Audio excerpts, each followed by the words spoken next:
How to save your life by just following these precautions. Demonstration on explosion incident during pump down. System leakage and large amount of oxygen sucked into system. Hot air and misty refrigerant oil form carbon. Oil soaked with carbon will be oxidized. Oxidation generates heat. Temperature reached flash point, ignition might destruct the compressor. How to avoid the incident. In case of system leakage, do not pump down system. Disconnect piping directly. Ensure no leakage after refrigeration system is repaired. A. Carry airtight pressure test. B. Vacuum the refrigeration system.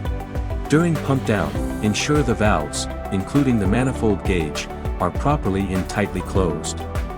After pump down, ensure compressor operation is stopped before removing piping or gauge.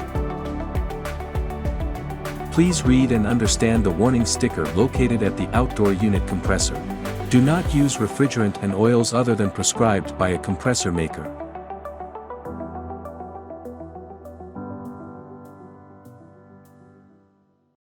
Panasonic.